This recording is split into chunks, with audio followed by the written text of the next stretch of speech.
episode of the podcast. If you listened to last week's episode, The Hidden Cost of Choosing Safety, you'll see we explored there something that I feel is really confronting at first. That's why it's such a small episode, because it's a big concept. We talk about how chasing external safety can actually keep us living in fear, and how decisions made from like, I need to feel safe, often trap us in lives, relationships, and financial situations that don't really fit who we are. And that's not because we're weak.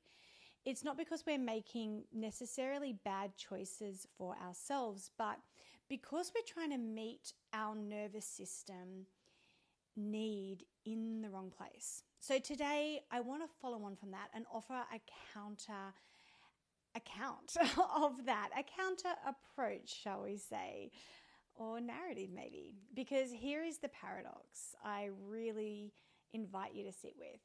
Safety is not the problem, but most people are trying to create it in the wrong place. And when we do get this wrong, aligning with what it is we desire becomes really exhausting and almost counterproductive, because alignment becomes confusing and we start thinking that we're the issue when really the system we're using is. That's why all this manifestation stuff I don't vibe with. So today we're bringing this manifestation stuff or alignment and safety together in a really conceptual way, but in a way that actually works. As I said in the last episode, tried and tested by myself last year, because it's the reframe that changes everything. And if there's one thing I want to gently but clearly reframe for you in this episode, it's this: that what we want, manifestation, isn't about desire. Alignment is not about our vision for ourselves. Those things matter. They do.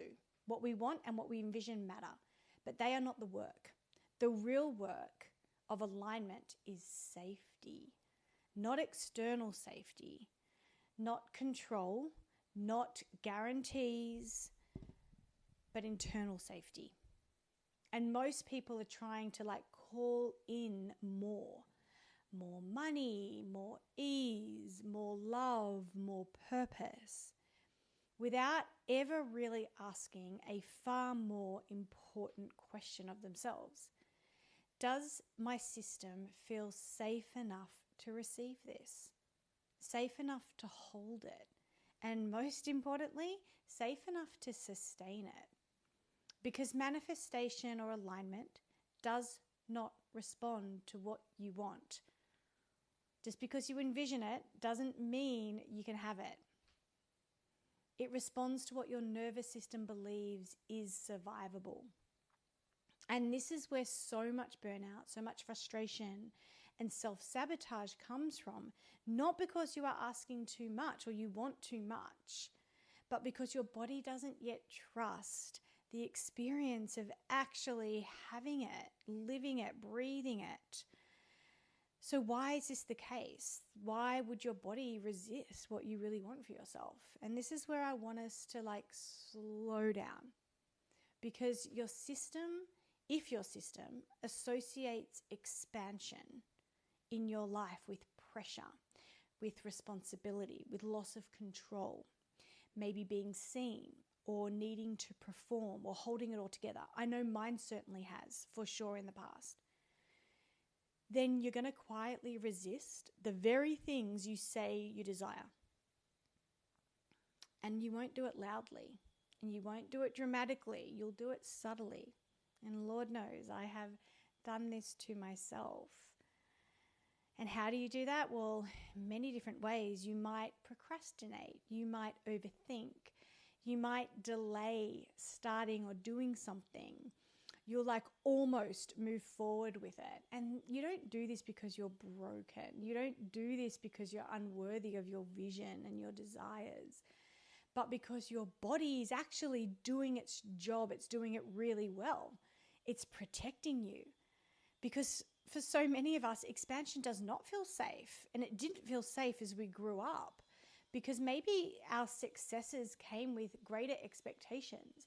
Maybe being seen came with criticism. That's a big one for me.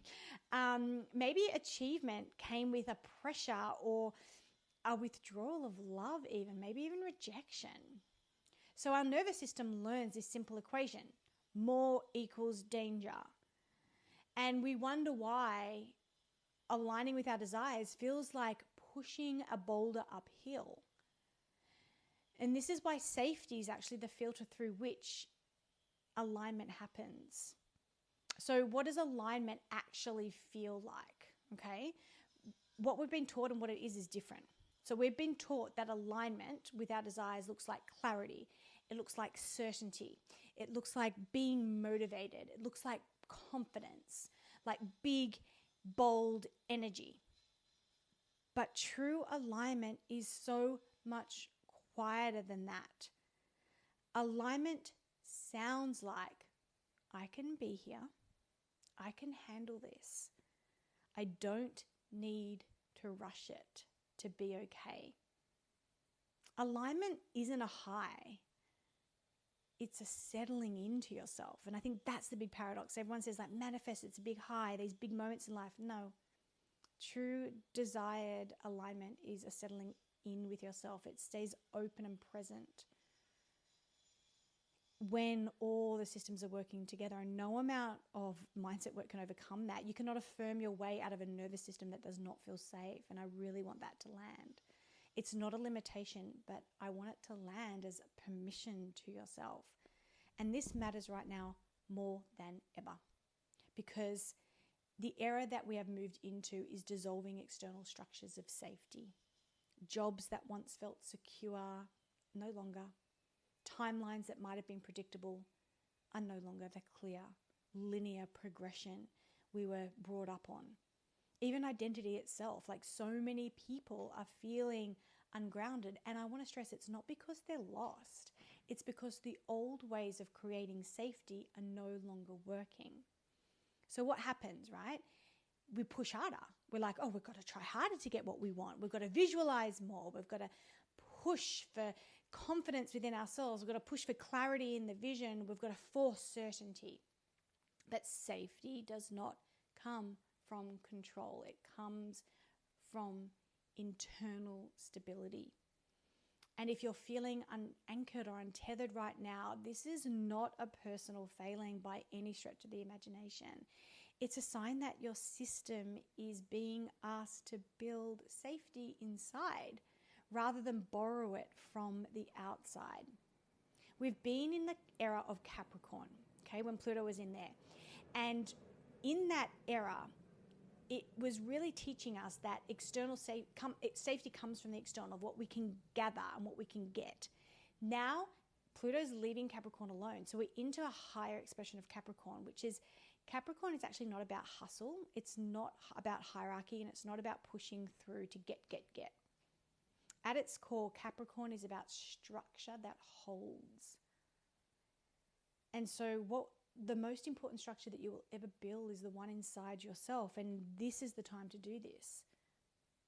This is the space in which to do this, because when our systems feel safe, we're not in panic mode when things become unclear. And we don't abandon ourselves when the outcomes are delayed, like when things aren't happening on our timeline. And we don't force action before it feels really aligned to take it. The more you move from grounded choice, the less you'll be in survival urgency. And this is embodiment. This is maturity. This is sovereignty that is required in this new era. But most people miss this. So let me say this really, really, really, really, really clearly. If your body does not feel safe, it will not allow anything you align with to stabilize. You might get glimpses of it. So you might get moments of expansion or success or short bursts of exactly what it is that you want. But without the safety, these moments will eventually feel overwhelming and even threatening to your nervous system. So your nervous system has no choice. It has to pull back because it's there to protect you. And this is why you might have experienced this, or you see people experiencing this. People might manifest something and immediately want the next thing. Like, oh, I got that car, now I want the house or whatever. Or they get asked for, and what they ask for, from the universe, feel anxious about it instead of fulfilled by it. And they get close to what they want in life, and suddenly like it evaporates or they sabotage it. And this is, I want to stress again, it's not a worthiness issue, it's an internal containment issue. So what if you were to cultivate internal safety, it's going to give you allowing you to stay, to receive without collapsing, and to expand without being burnt out, and to create in life without losing your authentic self. And safety isn't created by a future version of you. It's created here. It's created now. Here's how it's created. It's created in how you speak to yourself when things feel uncertain. It is created in how you respond when you don't have the answers yet. It's created in how you hold yourself when clarity hasn't arrived. And this is where the real work begins. Because alignment is not about becoming someone else. To get what it is we desire, we actually don't have to be more disciplined. We don't have to be more confident. We don't have to be more evolved. Really, it's about becoming more reliable to yourself. When your system knows you won't abandon it when discomfort comes, you're going to relax. And in that discomfort, in that uncertainty, because it's going to come, right? That's life. If you can relax in it, your energy will move, your ideas will land, and you can make decisions from clarity. And timing becomes like an intuitive dance. And so alignment or manifestation becomes a response. It doesn't become a moment to chase. So this is why the internal work is so important. This is why we have to move beyond asking for what we want. That's the easiest question in the world. The more important question is, what kind of internal safety do I need to cultivate so that what I want can actually stay? I say I want that car. What do I need to cultivate so this car can actually land and stay, for example? So this might look like slowing down instead of pushing forward. It might be releasing timelines instead of tightening to them, choosing sustainability in energy over urgency to get it. And this is where real alignment begins. Because from this place, aligning with what it is that you want becomes like this natural dance. It's just how you move through life. Because when safety is present within, you don't need to convince the universe of anything. It just is kind of there. This is why I get the ick when people say, ask the universe or ask the universe. It's like, well, just ask yourself. Just, you are the entire universe within. Cultivating this safety should be your second nature. And a part of that is what I talked about last week, is like realizing that safety doesn't come from the external. First of all, it comes from the internal. And we can only ever receive, hold, and play with what it is we feel safe to experience. And if you want help building this kind of internal stability, I do it every month, twice a month, through lunar work, through subconscious reprogramming, through nervous system awareness practices, through somatic practices. Okay, so that's how I personally do it. But I also do this through integrity with myself. And integrity with myself isn't glamorous. It isn't Instagrammable. It isn't something that I share often because it's my day-to-day. To build safety with yourself is to build reliability with yourself. It means doing what I say I'm going to do, what I want to do or what I should do, even when I don't feel like it. When I, for example, am not honoring the commitment to myself of going and working out most days a week, trust me, my life begins to unravel really, really quickly. Not because I need to be working out for any other reason other than it is being in integrity with myself. That is how you build internal safety. Are you in integrity with yourself? Can you rely on yourself to do what it is you need to do or you say you're going to do? If you can't rely on you, then why would anyone or anything coming into your experience rely on you? And when you build these foundations within the relationship with yourself, then you have foundations that can actually hold. I think people look at what they desire and see that if they get that, they will feel safe. But I'm here to tell you, safety is not the reward at the end of whatever it is you get, what you wanted to get. Safety is the beginning of it.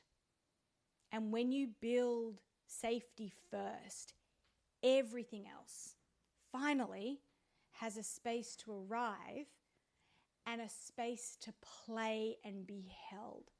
So think about what it is you want to align with, the experiences, the people, what it is that you want to bring into your life. And ask yourself, how safe does that feel? Why do I want it? Do I want it to feel safe? Then you know you're coming at it from a fear-based perception. So these are big ideas to sit with, and they're so nuanced within each and every single one of our experiences. But cultivating safety through nervous system awareness, through being in integrity with ourselves, and that requires discipline. It requires the boring, repetitive steps. But when we build that internal safety and reliability, everything else becomes playtime. And the things that we desire can land in a way that nourishes us and doesn't throw us back into the cycle of get the high of the getting and then the crash out when it goes. So I hope that's helped you. Obviously, I teach this far deeper every single month on the Moon membership. So if you are interested in your own sovereignty and taking responsibility for your life, do the work there, or do the work wherever feels right for you and your soul. But until next time, I'm just wishing you so much peace and self-belief and confidence as you walk your path of light.